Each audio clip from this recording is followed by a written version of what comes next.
자, 이어서 총유 그리고 합의에 관한 논의 잠깐 이어가고 그 다음에 지상권으로 넘겨가도록 하겠습니다. 자, 합의하고 총유 먼저 보실까요? 합의. 자, 조합원이 출자를 해서 동원 목적으로 물건을 소유하는 형태를 합유라고 그래요. 전제 조건은 동원 목적으로 조합원이 뭉쳐져 있는 형태예요. 그래서 동원 목적으로 출자를 했기 때문에 끈끈한 정이 있어요. 끈끈한 정. 특징이요. 그래서 이 조합관계가 유지되거나 존속할 때는 이 부분이 중요한 역할을 합니다. 첫째, 합의에서 첫 번째, 합의물의 처분은 전원 동의가 있어야 돼요. 합의물 처분할 때. 두 번째, 합의 지분 처분이죠. 이 부분이 중요해요. 매우 중요한데 합의에서 예컨대 A, B, C, D 이렇게 해가지고요. 여기 20명이에요. 마을 주민 20명이 출자를 해가지고 인삼협동조합이라는 거를 운영을 한다. 1인당 5구자씩 출자를 해서 한 구자에 얼마씩. 이게 합유죠. 이때 이 지분이죠. 이 지분을 뭐 할 때요? 처분할 때는 전원 동의 없이는 지분 처분을 못하게 됩니다. 왜냐? 이 지분을 이렇게 딴 사람한테 넘긴다? 지분을 넘긴다는 거는 뭐가요? 조합원 지위가 바뀌는 거예요. 그래서 누구요? 전원의 동의가 꼭 수반돼야 돼요. 이게 공유에서와 큰 차이점인데 공유는 뭘까요? 공유 부동산에서 지분을요 1인이 처분할 때요. 1인이 뭐 할 때요? 지분을 처분할 때는 동의가 필요 없어요. 공유에서는 동의 없이도 가능해요. 그런데 공유가 아니라 어디요? 합의에서는 누구 동의? 전원 동의 없이 지분 처분을 법적으로 못한다는 거죠. 왜? 조합원 지위가 바뀌니까. 그래서 공유와 달리 처분권자 자신의 지분 내에서 유효가 아니라 무효가 됩니다. 그죠? A가 지분을 처분했다, 갑에게. 그죠? 누구 동의 없이? 얘네들 동의 없이. 그럼 공유에서는 어떻게 됐어요? 자기 지분만큼은 권한이 있으니까 이거는 유효죠. 그만큼은. 근데 합의에서는 어떻게 돼요? 동의 없이 처분하면 이거 아예 법적으로 무효다. 두 가지. 우리 시험에는 그래서 자신 지분 범위 내에서 유효다라고 우리 시험에 나온 적이 있어요. 이거 틀리는 거예요. 그냥 동의 없이 처분하면 무효. 세 번째, 합의물은 분할이 금지됩니다. 그 다음 조합원 지위는 상속되지 않아요. 조합이 깨지는 거예요. 이게. 그리고 마지막 비읍이죠. 합의 지분을 뭐 할 때요? 포기할 때. 지분 포기는 법률 행위하고 똑같으니까 지분 포기라는 게 의사표시를 해야 되잖아요. 의사표현을 해야 되는 거니까 뭐를 해야 될까요? 등기를 하여야만 효력이 생긴다는 점. 여기 포인트는 등기해야 되는 거. 그래서 합의에서 꼭 기억할 거는 세 부분입니다. 세 부분. 지분 처분은 누구 동의? 전원 동의 없이는 하지 못한다. 자기 지분만 처분해도 유효가 아니라 무효로 된다는 거고, 그 다음 상속이 안 돼요. 조합원 지위는 상속이 안 돼요. 왜요? 이 지위를 자식이 상속하게 되면 갑자기 이 자식이 어떤 상황이냐면 전혀 정도 없는데 끈끈한 정도 없는 사람이 아들이 조합원 지위를 물려받죠. 조합 조직이 와야 되는 거야. 그래서 조합원 지위는 뭐가요? 상속으로 승계받을 수가 없어요. 상속되지 않습니다. 왜? 정이 없잖아, 이 사람들하고. 마지막 지분 포기는 등기 없이야 등기해야 된다. 세 가지죠. 세 가지를 합의해서 꼭 데려가시면 틀림없을 겁니다. 이어서 총유 부분. 총유 그러면 교회가 또는요 사찰이 가지고 있는 땅 이렇게 이해하시면 되죠. 교회나 종중재산의 소유 형태를 총유라고 그러고요. 비법인 사단이라고도 해요. 비법인 사단. 법인 아닌 사단이다. 법인이 아직 아니에요. 구성원들은 있어요. 없어요? 있어요. 구성원들은 많이 있는데 뭐가요? 법인 설립 등기를 하기 전이에요. 법인 뭐를요? 설립을 하기 전이다. 이를 아닐 비자 비법인 사단이다 이렇게 명명을 합니다. 왜 법인 설립을 안 해요? 구성원들도 있고 재산도 있는데 설립 등기를 하면 주무관청의 끊임없는 감독 대상이 돼요. 그걸 피하려고 설립 등기를 안 해놓고 활동을 하는 게 바로 비법인 사단. 자, 첫째 지분이 없어요. 그래서 지분 처분이라는 게 없고 상속도 안 돼요. 교회 땅, 종중 땅에는 지분이라는 게 없습니다. 지분이. 그러니까 내가 헌금을 교회에다 많이 내도 내 지분 주지 않아요. 하나님이. 두 번째, 총유물의 관리 처분은 뭐가요? 총회 결의가, 종단에 총회 결의가 있어야 관리 처분이 됩니다. 조심할 거는 뭐냐? 세 번째, 전원합의체. 이 총유가 시험에 나오는 이유는 바로 세 번째하고 네 번째가 전원합의체로 유의미하기 때문이에요. 총유물의 무슨 행위냐? 보존 행위나 소송은 개인이 단독으로 할 수 없습니다. 이 점 뭐하고요? 합의하고 공유하고 다른 거예요. 공유나 어디에서요? 합의에서는, 공유나 합의에서는 보존 행위를, 공유물의 보존 행위 또는 합의물의 보존 행위를 누가요? 개인 단독으로 할 수 있다. 단독으로. 반면에 어디에서? 총유에서는, 총유물의 보존 또는 소송은 단독으로 절대 할 수 없어요. 단독으로. 이 지점 꼭 기억하시고, 그 다음 일부 교인이 교회에서 탈퇴하면 이렇게요. 교인들이 탈퇴했다. 이 교회 안에서 이쪽으로 이탈해가지고 옮겨가죠. 이쪽이 C라고 하면 이 재산은, 그러면 이 교회 안에 있던 재산권, 땅이나 건물은 누구 거냐면 분열 당시 교인들의 총유가 아니라 누구 거냐? 잔존 교인들의 총유예요. 이쪽에 여기가 10,000명, 떠나간 사람 여기 7,000명이다. 그럼 이 교회 땅은 누구 거냐? 10,000명하고 7,000명 합쳐서가 아니라, 합쳐서가 아니야. 이게 이 뜻이야. 분열 당시 교인들의 총유라는 말은 뭐냐? A하고 C, 이 사람들 합쳐가지고 총유가 아니라 누구? 잔존 교인. 남은 사람들이죠. 남은 교인들의 뭐가 된다? 총유가 된다는 뜻이다. 떠나가면 안 돼. 그래서 교회가 분열이 되면 떠나가면 국물도 없어. 이렇게요. 사찰도 똑같아요. 사찰도 절이 싫다고 떠나가는 중이 있고요. 떠나지 않은 스님이 계시죠. 그러면 그 사찰의 재산은 누구 거? 떠난 자가 아니라 누구자? 남은 자. 그래서 우리 속담에 중이 절이 싫으면 중이 나가야 된다는 말 있죠. 이거는 잘못된 속담이라는 거죠. 법학적 관점에서 보면은 뭐한 자? 살아남은 자. 남은 자의 총유 재산이 되는 거지, 분열 당시 교인들의 총유로 취급하지 아니한다라는 거 꼭 기억하시면 되겠습니다. 그래서 분쟁이 생겨도 이렇게 분쟁이 생겨도 남아 있어야 된다. 남아 있어야 재산권이 허용이 된다. 자, 합유 총유에 관한 논의 이렇게 정리를 마치고요. 깊이 안 들어가셔도 돼요. 아주 간단하게 나와요. 총유는, 합유는 간단하게 나오는 반면 어느 부분? 공유 부분은 깊이 훅 들어오죠. 특히 어디로? 사례 문제로. 이렇게 해서 공동소유까지 소유권 정리를 모두 마치셨습니다. 이제서 용익물권으로 갑니다. 용익물권의 첫 번째인 지상권 만나시죠. 자, 지상권이 그러면 논의의 포인트가, 첫째 지상권의 포인트는 지상권의 의의 개념이죠. 그리고 두 번째는 존속기간이에요. 이게 지상권의 첫 번째 개념. 두 번째 논의는 지상권이 생기면 어떤 권리를 지상권자에게 열어주는지, 즉 지상권자의 권리, 효력이죠. 지상권의 효력. 지상권이 생기면 너한테 권리가 어떤 권리가 생기느냐? 권리 부분. 그리고 의무는 뭐가 있는지.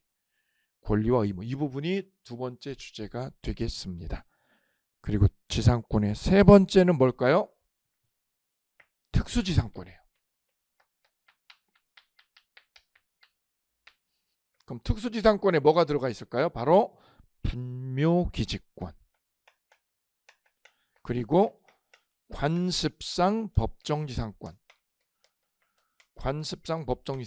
두 가지의 특수지상권이 있죠. 구분지상권이 있는데 구분지상권은 시험에 최근에 나온 적이 없어요. 그러니까 지상권 그러면 이 세 가지요. 존속기간 그리고 효력이죠. 효력 이 부분. 그리고 특수지상권에서 분묘기지권, 관습상 법정지상권. 자, 이 부분이 출제 포인트가 되겠습니다. 자, 지상권 그럼 이 부분이죠. 이 부분을 주로 출제하고 있다는 거죠. 자, 간단하게 의부터 만나보시죠. 지상권 그러면 설정자인 땅 주인으로부터 땅을 빌리는 거죠. 땅을 빌려서 토지를 사용하는 거죠. 그래서 지상권의 본질은 뭐 하는 거예요? 토지 사용권이다. 지상권이 뭐예요? 그러면 이상한 얘기 하지 말고 다 불필요하고 토지를 사용하는 물권이다. 토지 사용하는 물권입니다. 이렇게 정리하면 깔끔한 거야. 물권인데 뭐를요? 토지를 사용하는 거다, 본질이. 그래서 지자가 땅 지자다. 땅을 사용하는 거야. 뭐 하려고? 건물이나 공작물이나 수목을 가지려고. 오케이, 이게 지상권의 정의. 첫 번째, 토지를 점유 사용하는 게 지상권의 본질이다. 여기 본질이라고 써도 돼요. 본질. 지상권의 본질은 토지 사용하는 물권이라는 거 기억하시죠? 물권이니까 등기 당근돼야 되죠. 두 번째, 수목을 소유하기 위해서는 구분지상권. 구분지상권은 성립할 수 없다. 뭐를 위해서? 수목이죠. 요거 꼭 하나 기억하셔야 돼요. 구분지상권은 지상이나 지하에 층을 정해가지고 지배하는 건데, 그 구분지상권, 특히 지하에 뭐가 자랄 수 없어요? 수목이요. 수목이 생존할 수 없죠. 그래서 수목을 위해서는 뭐를 위해서? 수목을 소유하기 위해서 뭐가? 구분지상권은 태생적으로 성립할 수 없다는 거 기억하시면 되죠. 조심할 거는 3번입니다. 건물이 그럼 이게 멸실되면, 건물이 불나버리면 이 지상권은 어떻게 될까요? 내가 30년 동안 땅 빌렸는데, 땅 빌린 거죠? 지상권은 땅 빌린 거야. 땅 빌린 거야. 빌려서 쓰는 건데 건물이 불나버렸어. 그럼 어떻게 될까요? 지상권은? 건물이 멸실되거나 수목이 존재하지 않는다. 다 죽어가지고요. 토지 사용권이 본체인 지상권은 존속이에요, 소멸이에요? 존속한다. 기출 연속 2번. 왜냐? 건물이 불나도 지상권이 소멸하지 않는 까닭은 지상권의 본질이 뭐를요? 토지를 사용하는 겁니다. 토지를 점유해서. 토지를 점유해서 몇 년간 30년 동안 쓰는 거예요. 최소. 그래서 지상권은 건물이 어떻게 돼도 불나도, 건물이 불나거나 불사질러도 누가? 지상권은 사라지지 않습니다. 수목이 없어져도 똑같아요. 오케이. 그래서 지상권의 본질 이꼴을 뭐라고요? 토지 사용권이라는 거 꼭 기억해 두시면 되겠습니다. 본질론에서 따가나 지상권은 건물이 아니라 토지를 쓰는 거기 때문에 건물이 어떻게 돼도 불나버려도 지상권은 살아있다. 오케이. 이어서 지상권의 취득과 존속기간. 취득. 지상권은 계약으로 취득하죠. 그럴 땐 등기해야 됩니다. 나 이 지상권을 뭘로 취득해? 계약으로요. 계약으로. 그럼 지상권 등기해야지. 이를 뭐라고 그래요? 약정지상권. 두 번째, 법률의 규정으로 지상권이 생기면 이를 우리는 법정지상권이라고 한다. 법률의 규정에 의해서 지상권이 성립하면 무슨 지상권? 법정지상권. 이때는 뭐 없이요? 등기 없이 성립하게 됩니다. 그게 바로 305조, 366조.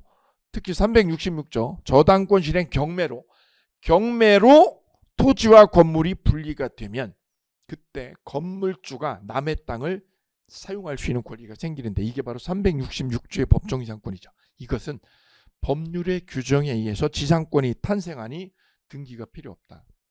그래서 지상권의 발생에서 두 가지요. 약정으로 생기면 등기하고 법정으로 생기면 등기 없이 성립합니다. 이때 지상권의 존속기간, 최단기간이 30년, 15년, 5년이죠. 30, 15, 5 그랬죠. 30년은 언제요? 경고한 건물. 그 다음 15년은 일반 건물이요. 5년은 공작물이죠. 30년, 15년, 5년의 제한이 있고, 최장기는 무제한이다. 무제한이니까 어때요? 영구 사용도 가능하다. 영구적인 사용도 지상권에서는 허용이 됩니다. 뭐만요? 최단기만 30년이다. 그래서 지상권은 한 번 빌리면 30년이다. 지상권의 존속기간에 관한 논의까지 정리가 되셨어요. 이어서 지상권의 효력법은, 즉 어떤 권리가 지상권이 생기면 법이 허용하는지 지상권인 자가 가지는 권리 부분이죠. 권리 5개죠. 이 5개를 쫙 정리하면 되겠습니다. 지상권의 효력의 첫 번째, 지상권자의 권리. 자, 첫 번째, 토지 사용합니다. 몇 년간? 30년간. 이때 토지 사용권은 물권이라서, 이게 채권이 아니라 뭐라서 물권이라서 양수인에게도 지상권으로 대항력이 있다. 그 말은 A 땅을 B가 지상권으로 빌렸죠. 그러면 땅 주인이 바뀌면 이렇게 세주인에게 바뀌어도 지상권으로 누구한테? 세주인에게 대항하나는 못하나요? 대항할 수 있다. 이게 물권이기 때문에. 이게 지상권이 아니라 뭐냐면 임차권이면, 임차권은 물권이 아닌 뭐라서 채권이라서 대항력이 없잖아. 그죠? 이 점에서 지상권과 임차권은 확연히 대비되는 점 기억하시면 좋습니다. 임차권은 채권, 제3자에게 대항력이 없다. 등기하지 않는 한. 지상권은 물권, 제3자에게 대항력이 있다. 따라서 양수인은 이 땅을 양수한 사람은 지상권자를 내쫓아요, 못 쫓아요. 이 땅을 뺏어올 수 없다. 인도 청구할 수 없다는 거죠. 이거 기출문제 22, 23 연속이죠. 양수인에게 대항력이 있어서 양수인은 지상권자인데 땅을요. 이거 뺏어올 수 있다? 없다. 얘가 이 땅 뺏어오는 거 안 되는 거지. 왜? 지상권이 물권이라서. 다음 토지 사용할 때 두 번째는요. 지료 증감청구권. 지료를 올리거나 깎을 수 있죠. 지상권의 기간이 30년 이상이라서 계약 기간이 너무 길어요. 너무 길어. 길어도 너무 길어. 빌려주면 30년이야. 그럼 이분 나이가 지금 60세면 언제요? 90세에 돌려받죠. 그죠? 그래서 지상권은 현실에 존재하지 않아. 거의. 왜? 너무 길잖아. 그죠? 그래서 지료를 한번 정하면 지료 1년에 500으로 했다. 이걸 계속 30년 동안 주구장창 똑같은 금액을 받느냐. 이거 불합리하죠. 그래서 지료 증감 청구가 되는 거예요. 증감 청구할 수 있다. 이때 이 증액 청구한 때부터 판결을 확정한 때가 아니라 뭐한 때? 증액 청구한 때부터 효력이 발생합니다. 가령 얘가 올려달라고 그랬다. 얼마를? 500을 1000으로요. 그러면 뭐한 때? 청구한 때부터, 증액 청구한 때부터 효력이 생깁니다. 왜냐? 형성권이라서. 형성권은 청구하면 그 즉시 효력이 새롭게 생기는 거예요. 판결이 확정된 날이 아니라 뭐한 날? 청구한 즉시. 이것도 기출. 이 지료 증감 청구하고 유사한 게 뭐가 있을까요? 전세권에서는 전세금 증감 청구. 전세금을 뭐 해달라고요? 증감해달라고. 임대차에서는 뭐를요? 차임을 뭐 해달라고요? 증감 청구할 수 있다. 그래서 세 가지가 같은 맥락으로 쫙 움직인다는 거. 지료 증감, 전세금 증감, 차임 증감. 세 가지가 다 똑같이 증감이라는 말이 들어가 있는데 효력은 언제 생겨요? 판결 확정 시간이라 뭐 할 때요? 증액 청구한 때. 증액 청구한 날 효력이 생긴다. 그 다음 상린관계 할 때 지상권하고 전세권에도 상린관계는 준용이 됩니다. 그래서 상린관계는 지상권에도 써먹고 어디에 돼요? 전세권에도 써먹습니다. 규정은 어디에 있어요? 소유권에 상린관계 규정 있죠. 그 규정이 어디에도? 지상권에도 그리고 전세권에도 써먹는다. 준용되기 때문입니다. 그럼 담설치 비용은 어떻게 내요? 그래서 지상권자하고 옆에도 지상권자야. 둘이 있죠. 그럼 담설치할 때 비용은 반씩.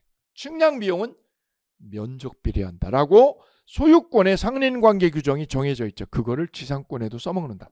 이어서 매수 청구 부분이죠. 기간이 만료되면 이 계약 기간이 끝나면 지상권은 건물이 남아있어요. 여기 대부분 건물, 경관 건물 30년 지나도 남아있죠. 그럼 지상권자가 이 건물을 때려 부수는 게 아니라 어떻게 한다고요? 갱신 청구한다. 갱신 청구하고 거절하면 땅 주인이 거절하면 이걸 뭐 하라고요? 사라고요. 매수 청구한다. 갱신 청구하고 거절하면 매수 청구할 수 있다. 이거 사가시오. 이 건물 사가 네가. 그런데 조심할 거는 이 매수 청구를 누가요? 설정자도요.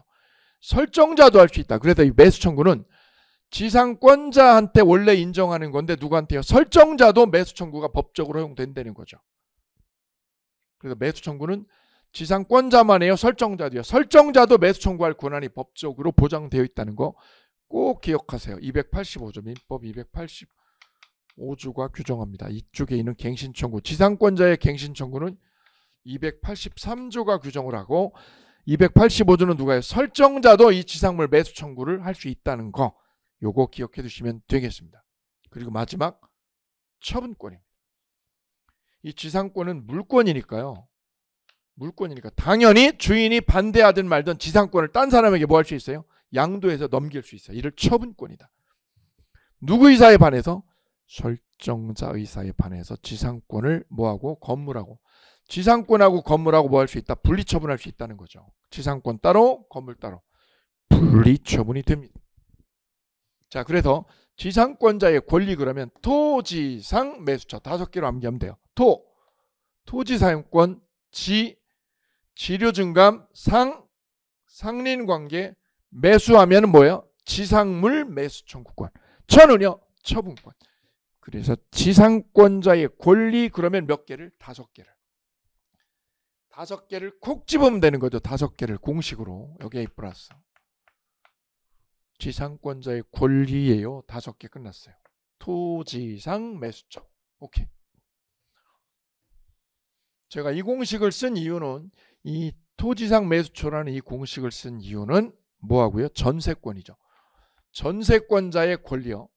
전세권자의 권리도 이거하고 너무 비슷한 구조를 갖기 때문입니다. 이거하고 비슷해요. 아주. 그래서 이 부분을요. 이 부분을 전세권자의 권리, 지상권자의 권리를 종합적으로 끝내기 하기 위해서 도식화시켜낸 공식입니다. 제가 만들어낸. 자, 지상권자의 권리 이어서 지상권자의 의무 부분 같이 보시도록 합니다. 지상권에서 먼저 지료죠. 지료는 지상권의 뭐가요? 성립 요소가 아닙니다. 이거 조심하셔야 돼요. 즉 지료를 꼭 받아야 돼요? 그건 아니라는 거지. 무상으로도 돼, 무상으로도. 나 얘 마음대로 그럼 무상으로 빌려줘도 됩니다.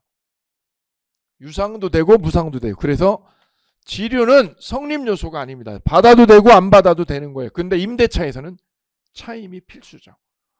임대차에서는 뭐가 차임이 필수로 작동하는데 이 지상권에서는 지료가 성립 요소가 아니라는 거 첫 번째. 두 번째, 이 지료를 뭐하면 등기해놔야 지상권을 이전받아간 사람에게 대항할 수 있다. 즉 이 지료 500만 원이다. 1년에 500만 원을 등기를 해놓으면 이걸 뭐 해놓으면 등기를 쳐놓으면 공시가 됐죠. 그러면 지상권을 뭐한 놈? 이전받은 놈 C가 지상권 넘겨받았죠. 그럼 A는요. 땅 주인 A는 누구한테요? B로부터 지상권을 이전받은 C에게 지료를 내놓으라고. 지료 달라고 할 수 있다. 그러려면 뭐가 될 것? 등기가 돼야 된다 이거죠. 그래서 지료를 뭐하면 등기해야 지상권을 넘겨받은 자에게 대항할 수 있다. 됐죠? 그럼 만약에 지료를 뭐하지 않으면 등기하지 않으면 이건 무상이기 때문에 지료를 뭐 해달라고요? 올리는 거. 법적으로 올리는 거. 증액 청구도 허용되지 않습니다. 기출. 다음 지료를 몇 년 연체하면요. 2년 동안 연체하면 지상권 소멸 청구돼서 쫓겨납니다. 너 2년 밀리면 이거 쫓겨난다. 그래서 2년 연체 꼭 기억하시죠. 조심할 거는 니을입니다. 니을. 이 니을이 지류에서는 시험에 제일 많이 나오는 거죠. 자, 문제된 사안은 이거죠. A가 땅을 C에게 양도를 했다. 근데 B가 저 건물을 운영을 해가지고 지료를 내야 되는데 이 가게가 너무 안 좋아서 가게 영업이 너무 안 좋아서 지료를 A한테도 밀리고 C한테도 밀렸다. 그럼 A는 양도인, C는 양수인. 보니까 B가 A한테 1년 연체했고요. 양도 시점에 양도 전후에 걸쳐서 양도 전후 시점에 얘가 지료를 못 내고 있는 거죠. A한테도 1년. C한테도 또 1년. B는 애가 타요. 왜요? 합쳐서 2년이잖아. 합쳐서 2년. 그래서 C가 누가요? 양수인이죠. 이 땅을 넘겨받은 양수인이 누구한테요? 지상권자를 만났어요. 뭐라고? 야, 너 전주인한테도 1년 밀렸다며. 나한테도 오늘 기점으로 1년 밀렸지. 합치면 얼마야? 2년이죠. 2년이 연체됐으니까 너 쫓겨나. 소멸 청구를 얘가 요구한 거지. 이게 되느냐? 법적으로? 안 된다. 왜? 연체론일로 승계되지 않아요.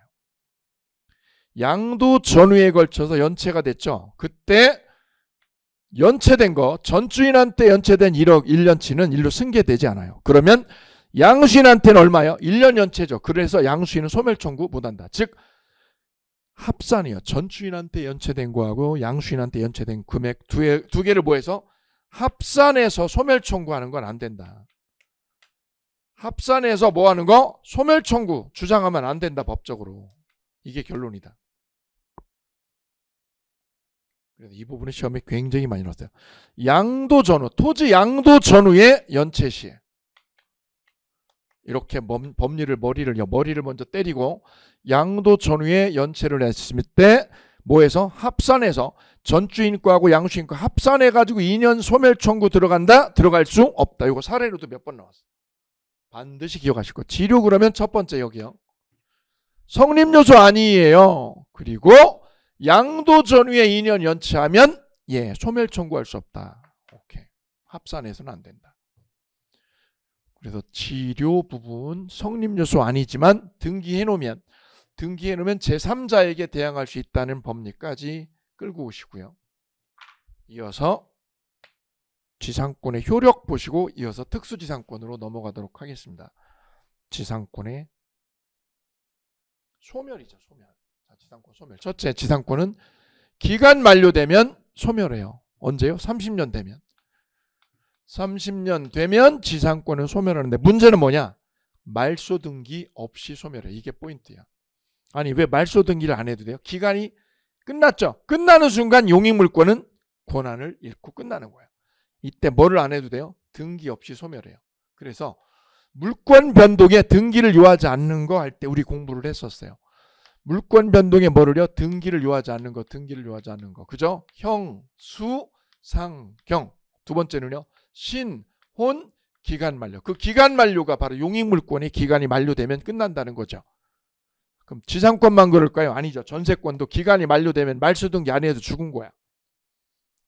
두 번째, 지상권이 뭐의 목적? 저당권의 목적인 경우 이렇게 된 거죠. A의 지상권에 B가 저당권을 가지고 있는 거죠. 땅 주인은 누구냐? 갑이다. 갑이 땅 주인. 근데 얘가 지료를 2년 연체했잖아요. 연체하면 얼마를 연체하면 2년이죠. 연체하면 땅 주인 이거 소멸 청구해서 얘 죽이죠. 그런데 이 지상권이 뭐의 목적?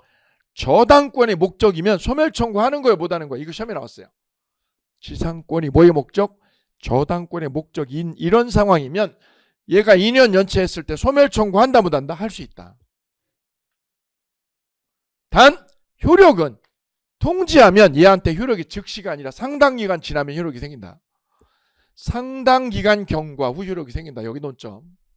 이어서 동그라미 3번 담보지상권 부분. 지상권 소멸에서 제일 중요한 거는 바로 이 담보지상권입니다. A2뿔. 자, 지상권에서 잡아야 될 거 첫째, 지상권자의 권리 있죠. 권리 5개. 토지상 매수청. 그 다음 잡아야 될 게 뭐냐?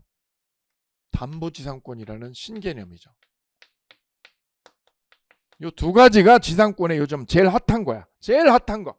나머지는 다 옛날 거야. 나왔던 거 또 내고 나왔던 것도 이 두 가지는 심플한 거니까. 자, 담보지상권 따라가 볼까요? 담보지상권 어떤 배경하에? 이런 배경으로 창출해낸 개념입니다. 자, 보실까요? A가 땅을 가지고 있고요. 이 땅을 담보로 농협에 가서 담보대출을 일으켰습니다. 담보 가지고 와서 땅을 담보로 10억을 융자받았어요. 이쪽은 농협이야. 그럼 이쪽은 땅 주인이죠. 그런데 10억 융자를 해줄 때 이 땅이 뭐였어요? 나대지였어. 나대지. 그리고 농협 앞으로 근저당권을요. 근저당권을 이렇게 등기를 하게 됩니다. 농협은 여기에 뭐를요? 근저당권이라는 거를 등기를 하게 되죠. 대출금은 10억이에요. 그런데 농협은 근저당으로 이렇게 땅을 담보로 잡을 때 동시에 이 땅 주인한테 뭐를 요구하느냐면 지상권 설정 계약서에 도장 찍어주세요 라고 그래요. 무슨 계약서? 아니 지금 내가 땅으로 담보대출 받는데 왜 지상권이 왜 나와 여기서? 뜬금없죠. 바로 이 지상권이에요. 이게 왜 들어와야 되느냐? 은행이 이렇게 땅을 담보로 돈을 융통을 해줬잖아요. 그런데 땅 주인이 여기다 뭐를요? 건물을 지으면 건물을 신축에 올리게 되면 땅의 담보가치요. 나대지의 무슨 가치요? 담보가치. 나대지의 담보가치가 어떻게 돼요? 폭락을 해요. 건물 때문에. 떨어진다. 저감된다. 담보가치가 폭락을 하죠. 건물 때문에. 그래서 농협은 차선책으로 건물을 짓게 되면 대출금 회수가 점점 어려워지는 거예요. 저 건물값, 땅값이 떨어지니까. 담보가치가 저감되니까. 담보가치가 저감되는 거를 막으려고, 이걸 막기 위해서 억제하려고 하는 수단이 바로 뭐냐? 지상권을 차선책으로 갖다 놓는 거예요. 왜요? 건물 짓지 마라 이거지. 건물 짓지 마. 왜? 담보가치가 떨어지잖아. 이것 때문에. 지으면 땅값이 떨어져. 토지 가치가. 그러니 못 짓게 하려니까 뭘로? 지상권을 여기다가 걸어두는 게 바로 이게 담보지상권이다. 담보지상권. 담보. 왜 담보라고요? 담보가치. 나대지의 담보가치를 확보해 놓으려고 그러는 거야. 그래서 누군가가 제3자가 여기다 뭐를요? 건물을 신축하면 농협은 뭘로요? 지상권으로 건물 철거 청구할 수 있어요. 건물 짓지 말라고 그랬잖아. 뭘로요? 지상권으로. 지상권에 기해서 뭐가 가능하다? 철거 청구 가능하다. 제3자가 신축을 하면 문제는 이 담보지상권자가 이 땅을 사용하는 게 목적이 아니에요. 이 땅을 뭐 하는 게 사용하는 게 아니야. 본질은. 뭐를 위해서요? 순전히 얘 존재 이유는 담보가치를 확보하려고 나대지다 뭐를요? 검을 못 찌게 하는 거지. 따라서 제3자가 이렇게 신축을 하면 검을 못 치게 할 수 있는데 제3자가 뭐를 하면 땅을요 불법 점유하면 제3자가 뭐 하면 땅을 뭐 하면 불법으로 점유하면 점유해서 사용한다면 이 담보지상권자가 누구한테 3자에게 손해배상이죠. 손해 물어달라 또는 부당이득 요구하는 게 법적으로 먹히냐 안 먹히냐가 이게 제일 중요해요. 제일 헷갈리는 거야. 자 1번 일단 기억. 나대지의 담보가치가 저감되는 거를 막기 위해 농협 앞으로 저당권을 취득하는 거죠. 그래 농협은 지상권하고 저당권 두 개를 가지고 있는 거죠. 이게 담보지상권이고 두 번째 이 10억을 변제해버리면 저당권, 주권지상권 끝나는 거죠. 채무가 뭐하면 변제되면 담보지상권 소멸한다 이거죠. 두 개 별표. 마지막 디귿이 시험에 요즘 나오는 거예요. 변별력 높일 때 왜?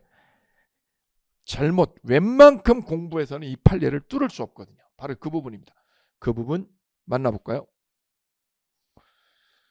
사용권이 없는 담보지상권자는 자, 이 용어부터 먼저 이 담보지상권하고요 보통의 지상권이 성격이 완전히 달라서 볼까요? 보통지상권 기억, 니은 두 개로 나눠서 볼게요. 자, 보통지상권입니다. 나는 지상권인데 보통지상권이야. 보통의 지상권은 뭐 하는 거야? 땅을 점유해서 이용하는 거죠. 30년간. 야, 이 땅 내가 사용료 내고 네가 쓰는 거야. 30년간. 토지를 뭐 하는 거야? 점유하는 거야. 내가 점유해가지고 토지를 사용하는 거야. 점유해서 30년간 쓰는 게 보통지상권이잖아. 근데 누가요? C가 침범하면. 제3자가 침범해서 불법으로. 얘가 1년 동안이나 침범해서 여기다가 음식점을 운영해서 B가 지상권자 B가 이거를 1년 동안이나 전혀 쓰지 못했어. 그러면 B는 침범한 C에게 뭐 해달라고요? 1년 동안 사용 못한 거 손해배상 요구할 수 있다. 야, 내가 이거 네가 침범을 해가지고 내가 점유를 못해서 쓰지도 못했죠. 손해 물어줘 1년치. 손해배상 요구가 당연히 되는 겁니다. 그런데 말이죠. B가 근저당권과 동시에 지상권을 취득한 무슨 지상권? 담보지상권이라면 누가요? C가 여기를 침범했어. 그럼 이 담보지상권은 본질이 토지를 점유해서 쓰는 게 아니다. 야, 너는 뭐 하는 게 아니야? 점유하는 게 아니잖아. 너는 토지를 뭐 하는 게 아니야? 점유하는 게 본질이 아니지. 뭐 하는 거야? 나대지에 무슨 가치를? 담보 가치를 확보하는 게 본질이지. 그래서 토지를 뭐 하는 것이 아니니까 점유해서 이용하는 게 아니기 때문에 이걸 누가요? C가 침범해서 이용하더라도 담보지상권자가 뭐라고요? 손해배상 요구는 안 된다는 거지. 왜 안 되는데? 야, 얘가 쓰더라도 너는 이걸 뭐 하는 게요? 점유해서 이용하는 게 너 아니잖아. 그러니까 네가 쟤한테 뭐라고요? 태클 걸고 손해배상 요구하는 건 안 돼, 법적으로. 보통지상권은 제3자가 침범했죠. 그러면 얘는 뭐 하는 거야? 점유해서 이용하는 거죠. 얘한테 손해배상 요구할 수 있지. 이게 보통지상권이다. 보통지상권. 그래, 보통의 지상권은 제3자가 침범하면 손해배상 걸 수 있다. 당근. 그런데 특수하고도 특수하게 누가요? 담보지상권자는 제3자가 침범을 해도 손해배상 요구를 못한다. 왜? 애초부터 점유를 하는 게 아니잖아. 네가 점유하는 거 아니야. 여기다 건물만 앉으면 돼. 건물만 앉으면 너는 얘한테 뭐라고 따질 수 없는 거야. 왜? 너 점유 안 하잖아, 이 자식아. 그럼 얘한테 뭐예요? 부당이득 요구요. 무슨 요구? 부당이득 요구는 하나에 못하나요? 이것도 부당이득 요구도 못한다. 왜?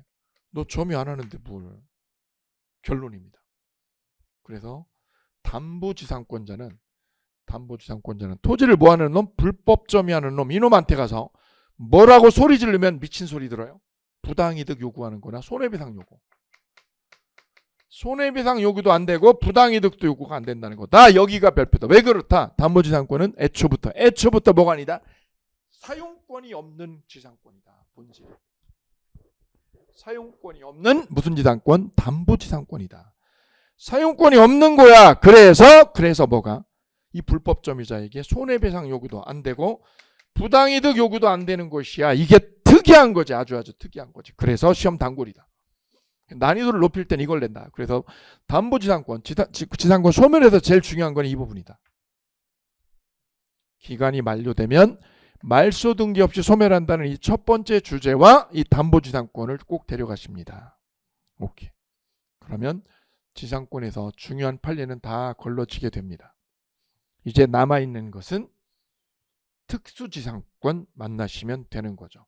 그 특수지상권의 첫 번째 바로 분묘기지권, 두 번째 관습상 법정지상권, 두 개의 특수지상권을 여기서 뽀개고 갑니다. 먼저 분묘기지권 뽀개기.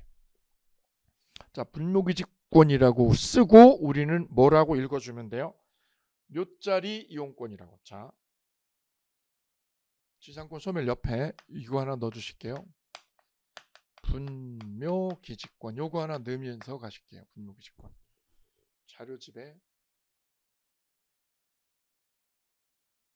분묘기지권이 지금 생략되어 있으니까 요거 하나 넣고 갈게요. 분묘기지권.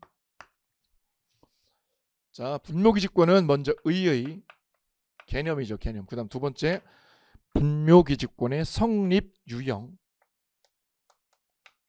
분묘기지권이 성립하는 유형이 두 가지가 있어요. 두 가지가. 하나는 시효 취득형 분묘기지권.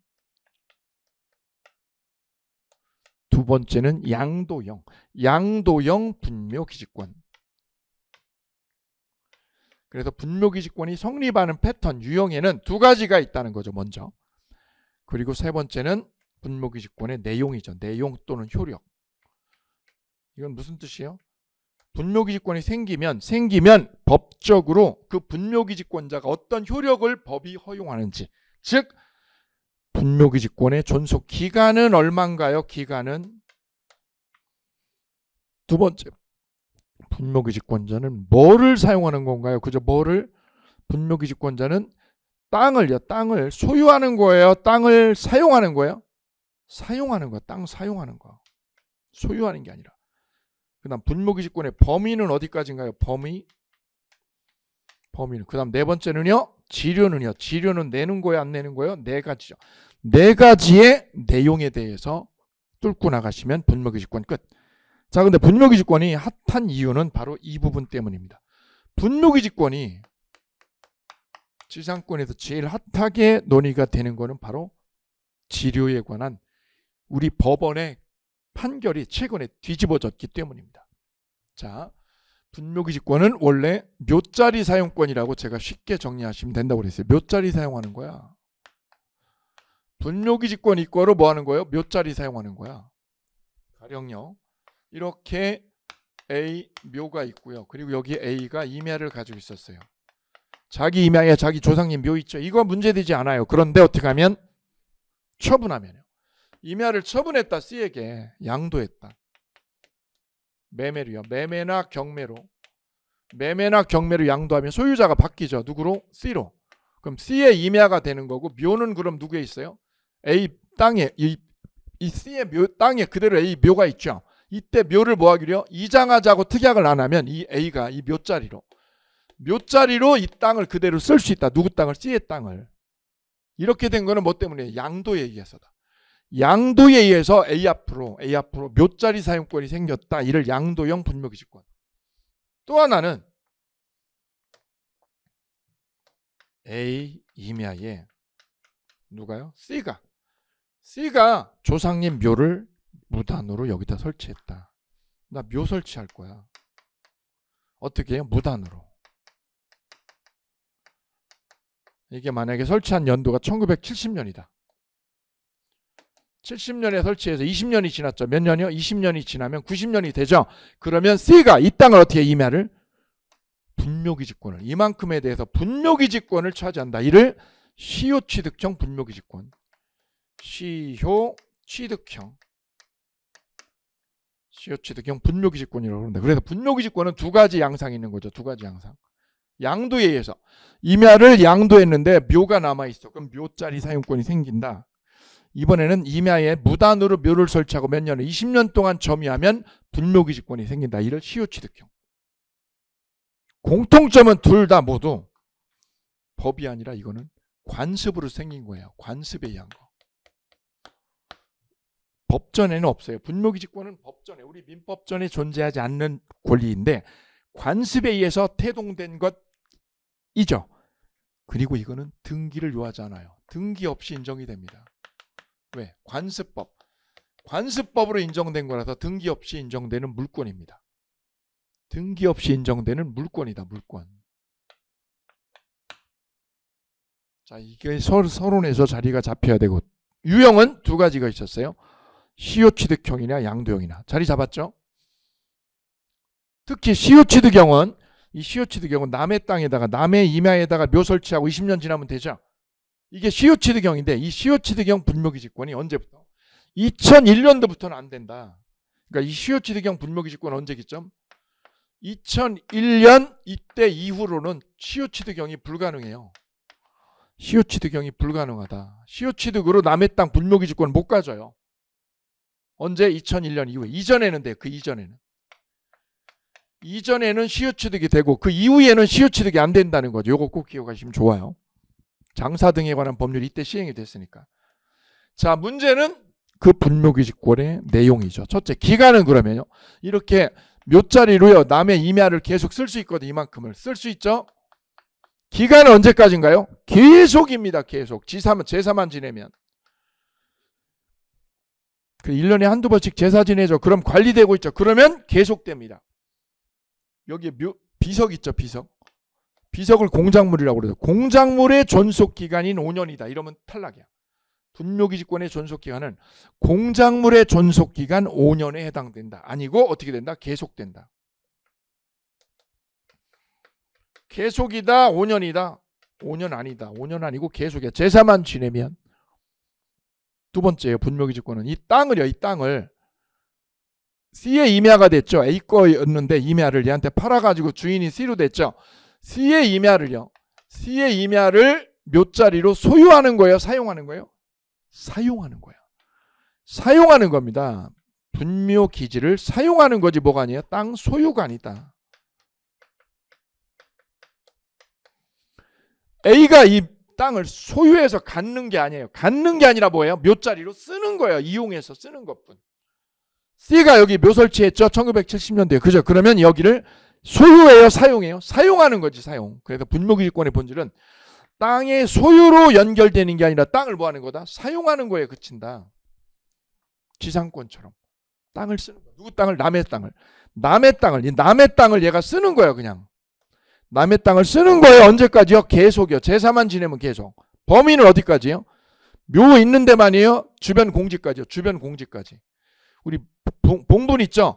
봉분 있는 데만이에요. 주변 공지야. 주변 공지도 제사 지내고 하려니까 절하고 하려니까 필요하니까 이 분묘기지권의 범위는 주변 공지까지다. 주변에 어디까지요? 공지까지.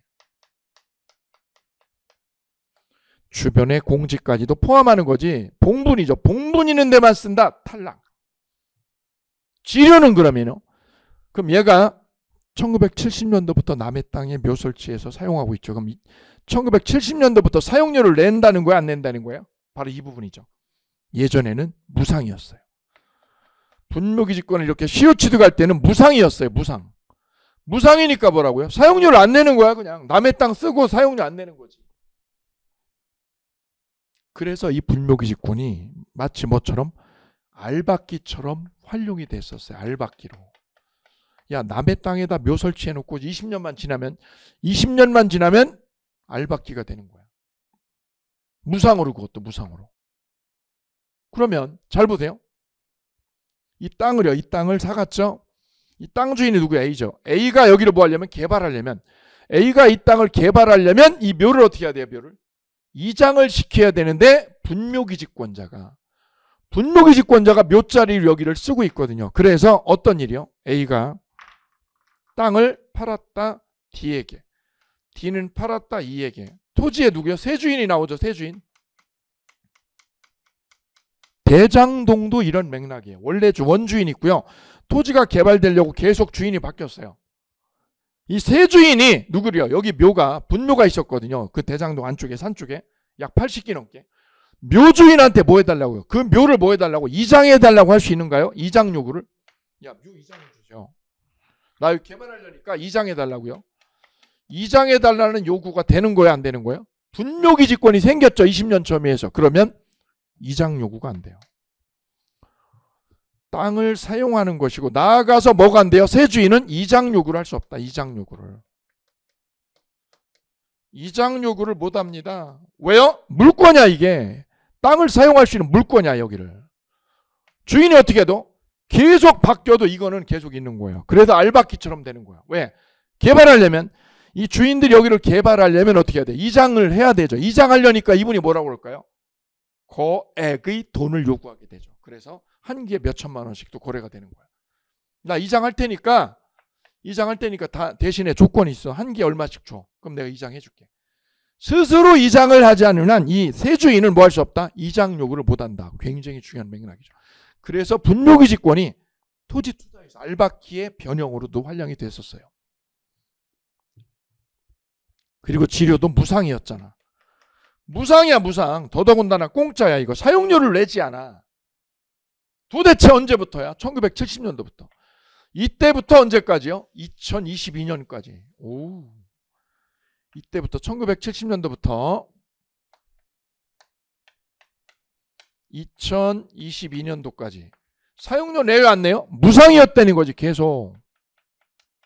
그럼 누구 입장에서? 땅 주인이죠. A. 땅 주인 입장에서 보면 열받음. 왜 열받음? 아니 내 땅인데 저것이 사용료도 없이 그냥 계속 쓰네. 뭐야 이게 내 땅인데 우씨. 내 땅을 누가요? 권한 없이 그냥 쓰는데 사용료를 못 받아. 무상이었던 게 우리 대법원 전원합의체였죠. 이거를 작년에 드디어 깼어요. 작년 6월에. 뭐로? 유상으로. 무상이 없어. 유상이야. 왜? 남의 땅을 이렇게 사용할 때는 불로소득이잖아. 네가 남의 땅을. 사용료 내야 돼. 그래서 현재 지상권은 분묘기지권은 무상이 아니라 뭐래요? 유상으로 다 바뀌었습니다. 언제부터 내는 거야? 언제부터? 바로 이거죠. 양도에 의해서 분묘기지권이 생겼죠. 이럴 때는 언제부터요? 양도시. 양도한 이 시점. 양도시 이 시점이죠. 이 시점부터 지료를 내라. 즉 이날은 뭐냐? 양도시는 이거 양도한 날짜가 만약에 1988년이었다. 쌍팔년이었다.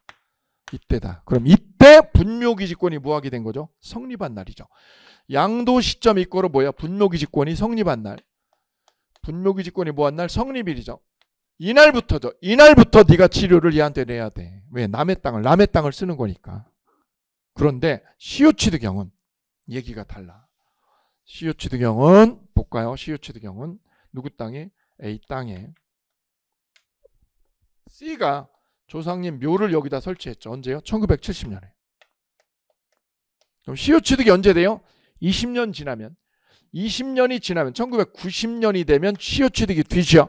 그리고도 계속 지금 언제까지요? 2022년까지 계속 쓰고 있죠. 묘로.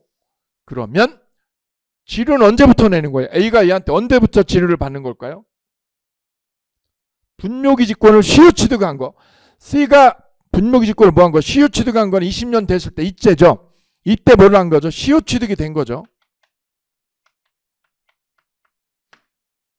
근데 지금 언제? 2022년이 됐죠. 근데 우리 법원에 오랜 관행이 뭐였어요? 무상이었어. 계속해서 무상으로 썼던 거야. 무상이야. 남의 땅에다 묘자리 가지고 있으면 무상이야. 이거 사용료 받으면 안 돼. 우리 관행이 그래. 관행이. 조상님 묘자리를 쓰는데 가서 돈 달라고 하는 거는 무식한 거지. 돈 달라고 하지 마. 무상이야. 이게 관행이고 오랫동안 우리 상식으로 자리 잡다 보니 판례가 이게 뭘로 바뀌었느냐면 작년에 유상으로 바뀌었죠. 바뀌었더라도 이거를 거의 대부분의 일반인들은 모른다는 거죠. 인지를 못하고 있죠. 그러면 이 땅 주인은 사용료 내놓으라고요. 사용료 내놓으라고 청구를 할까요? 안 할까요? 법이 바뀐 걸 모르니까 안 하고 있죠. 안 하면 계속 안 하는 거. 못 받는 거야. 그럼 언제부터 받는 거야? 지료를 청구한 날부터. 지료를 뭐 한 날? 청구한 날부터. 이때부터 지료를 받으라는 거예요. 분묘기지권이 시효취득된 이날이 아니라 청구한 날입니다. 양도형은 언제요? 분묘기지권 성립일. 시효취득형은 시효취득일이에요? 청구일이야? 청구한 날부터다. 오케이. 그래서 이제는 땅 주인이 묘주인한테 뭐를요? 지료 내놓으세요라고 청구하면 됩니다. 지료 주세요. 지료를. 그거를 연체를 하면 얼마를요? 2년간. 2년간 지료를 뭐 하게 되면 연체를 할라 치면 임야 주인은 분묘기지권을 뭐 할 수 있어요? 2년 연체를 이유로 소멸 청구가 가능합니다. 2년 연체를 이유로 무슨 청구? 소멸 청구가 가능한 논리가 여기서 생겼어요. 예전에는 어때요? 예전에는 잘 보세요. 무상이었잖아. 으이씨, 무상이니까 땅 주인이 얘 보고 뭐라고 그래요? 소멸 청구? 무슨 소멸 청구야? 소멸 청구가 존재할 까닭이 없는 거야. 왜? 무상인데 무슨 연체가 있어. 소멸 청구라는 게 존재할 수가 없는 거야. 건덕지도. 그런데 뭘로 바뀌어서? 유상으로 바뀌니까. 유상으로 바뀌었죠. 그러니까 얼마를 연체하면? 2년을 연체하면 임야 주인은 뭐 할 수 있어요? 냅다 소멸 청구 들어갈 수 있다. 그래서 지금은 분묘기지권이 무상에서 벌어 유상으로, 무상에서 유상으로 바뀌는 이 순간부터 분묘기지권은 뭐 어떻게 될 수 있어요? 깨질 수 있어. 분묘기지권이 깨질 수 있는 논거, 깨질 수 있는 뭐가요? 논거, 근거죠. 근거 중에 바로 대표적인 게 무상에서 벌어 유상으로 바뀌었기 때문이라는 거다. 그래서 땅 주인은 소멸 청구된다. 2년 지나면, 연체하면. 매우 중요한 맥락을 가지고 있어요, 여기요. 무상에서 지류가 벌어 유상으로 바뀌었다는 거. 그죠? 무상에서 유상으로. 요거 꼭 기억하시게요. 그래서 분묘기지권이 성립해도 시효취득이 돼도, 분묘기지권을 시효취득해도 지류는 무상이다 아니고요. 무상이 아니라 뭐다? 유상으로 바뀌었습니다. 유상이 원칙이다. 그리고 그건 언제부터 받는다? 시효취득형은 청구한 날부터다. 꼭 데려가실게요. 자, 그래서 분묘기지권 두 가지 양상, 이 두 가지 양상을 정리하면 끝이 되겠습니다. 분묘기지권의 성립 유형에 두 가지가 있다. 시효취득형하고요, 양도형이 있다. 양도형. 시효취득은 남의 땅을 몇 년간? 20년간 점유해서, 20년 점유해서. 근데 이게 특이한 거는 남의 땅을 20년 점유하면 자주점이에요, 타주점이에요? 타주점이에요. 이거는 타주점이어도 취득시효가 돼요. 무슨 점이요? 타주점이어도 돼요. 왜 되는 거예요, 얘는? 원래 시효취득은 자주점이어야 되잖아요, 선생님. 근데 왜 얘는 타주점유인데, 타주점유인데도 시효취득이 되는 걸까요? 그거는 관습에 의해서 그게 우리 오랜 관행으로 이어져 온 거예요. 관행으로. 그래서 타주점유여도 돼요. 그런데 소유권을요, 남의 땅을 소유권을 시효취득으로 뺏어올 때는 어떻게 해야 돼요? 자주점일 때만 내죠. 자주점일 때만. 바로 이 점. 시효취득형 분묘기지권은 타주점유여도 됩니다. 그럼 지류는 언제부터 내요? 지류 납부 시기는? 지류 납부 시기는 분묘기지권이 성립한 날이에요, 청구한 날? 청구한 날부터다.